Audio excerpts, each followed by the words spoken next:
totelemi awa toye mpona koreklame wana baimage na famille ondenge toza bato nde totema toza famille ya 4 famille donc tozalaki na 5 famille nde tozalaki famille moko balibere bango famille mosusu si sikoyo toza comprendre te toyeba tozolobela chef de l'état comme ça alobela biso makambo soki bakoindamize biso te tozalaki 5 famille moko baindamize bango bapesi bango mais biso ti sikoyo nanu tose retrouve ata na 50 fois te tozoleka na bureau ya fivao à tout moment cordon azolekisa biso kaka azomona biso lokola donc tozozala bato te alors na nini na conseil d'administration il faut balibere biso moko alors ti sikoyo tozozala indemnité te bon tozoyeba te soki tosala nini nde yango tozoyela bino bakonzi ya mboka chef de l'état alandela biso makambo oyo premier ministre mama alandela biso makambo oyo président assemblée nationale Vital Kamerhe mpo bozotelemela mingi makambo ya bavictime président bolandela biso makambo oyo tozalaki 5 famille moko balibere bango totikali 4 famille mingi na biso awa vraiment tozoyela passe vraiment na motema tozose retrouve te chaque jour tozoa na fivolo oyo tozoya vraiment nde yango toye koyela bino bakonzi ya mboka toye kosilie bino ube tokozwa mbongo na biso ube tokozwa te amabote eza na pasi donc tozoleka tout moment na fivao awa toza na Kisangani lelo le 3 juillet 2025 naze kodeklare likambo ya guerre ya 6 jours ebandaka le 5 juin eye kosuka le 10 juin 2000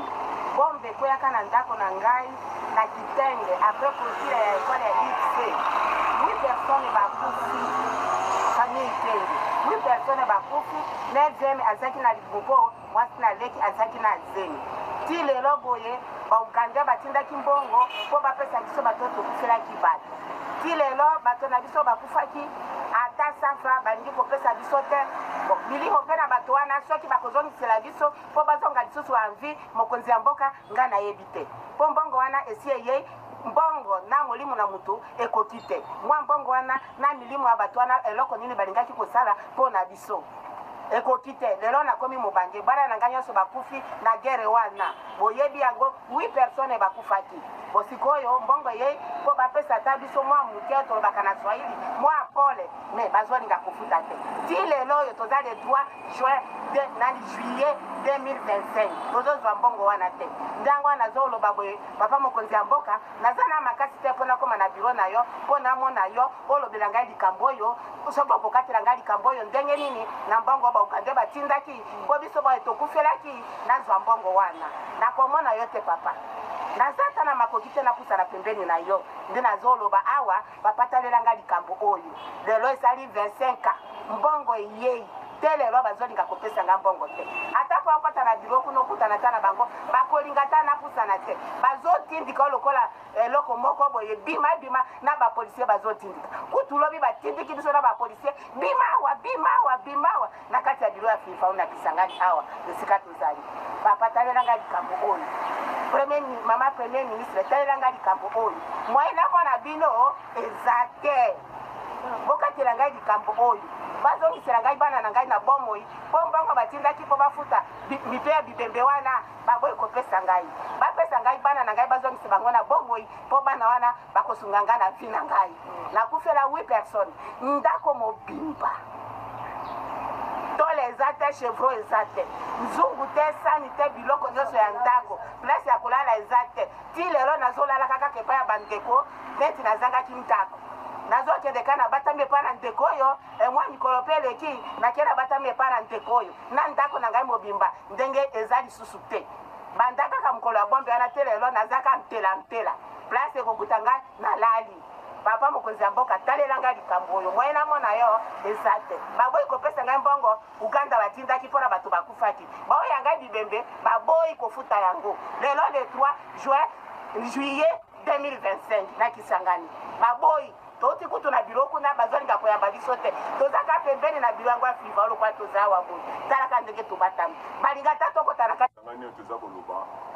bacongolais mokonzi ya mboka Fachi Beto place ozali ministre ya justice en intérim son excellence maître Mbemba Kabuya bakonzi nyonso mama Judith Sumina papa Vital Kamerhe papa Sama Lukonde bakonzi nyonso bozokamba Congo biso bomoni tozali awa tozali famille minei tozali famille oyo tozali bafamille emblématique ya guerre ya 6 jours na Kisangani oyo bandaka le 5 juin esilaka le 10 juin ya 2000 na Kisangani mais ndenge toza koloba nde bomoni totelemi awa boye tozali bafamille minei tosangani boye talaki tozali bafamille emblématique tokufeli bato ebele na mbala moko mais ti lelo nde tozoloba boye likambo ya indemnisation na biso oyo toza koloba dernièrement tolekaka na émission ndeko Lézer papa Lézer nzamba pambola na mosala osalaka tosengaka epa ndeko sango alexation image oyo toyebi te soki baza proche ya moto ambaso nde nini afinaka image na biso toza koreklame tozofinga motu te toza koreklame droit na biso tozali bafamille oyo tokufeli bato ebele na mbala moko ndeti exemple oyo ngai naza koloba biso toyali famille kaninda na 11e bis na chopo lisolo eyebani mokili mobimba bato ya CPI la baye kosala enquête bayebi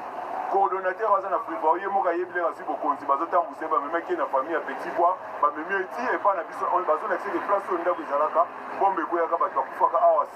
5 na mbala moko mais ndenge tozoloba ti tokomi lelo boye tolobi tomemi ngambo tosalaki émission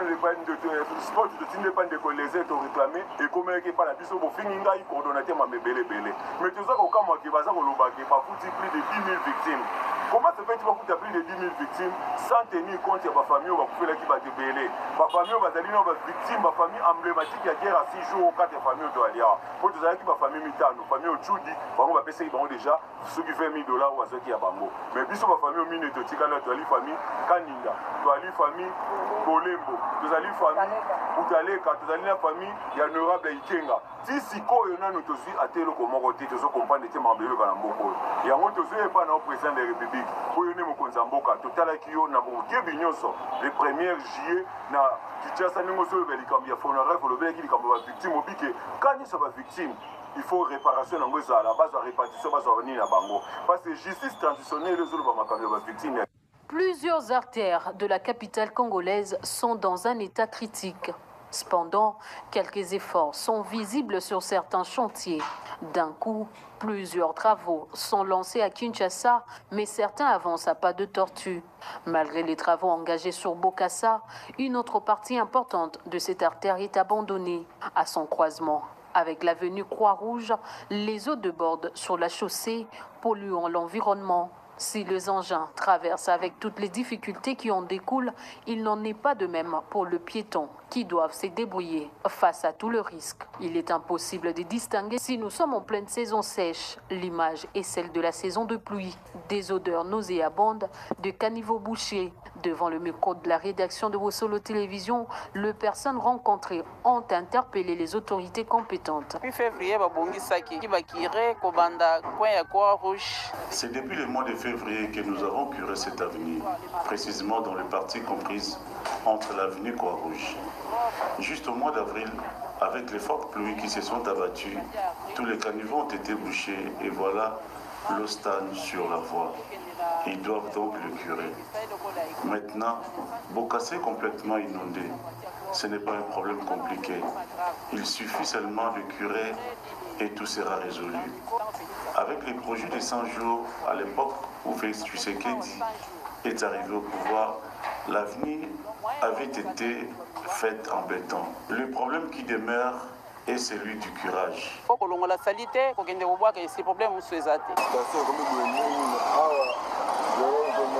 L'avenue Croix-Rouge est d'une grande importance, car elle part des Huileries jusqu'à l'avenue Kasavubo.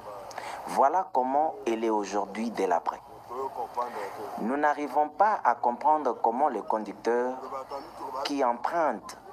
cette avenue roulent avec tant de difficultés. Une fois, j'étais tombé avec les gens que je transportais. Le travail n'est pas bien fait.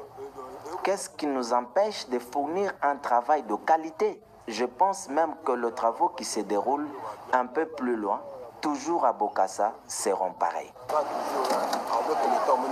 Vu l'importance de cette voie, il est crucial que les travaux soient réalisés durant cette période sèche pour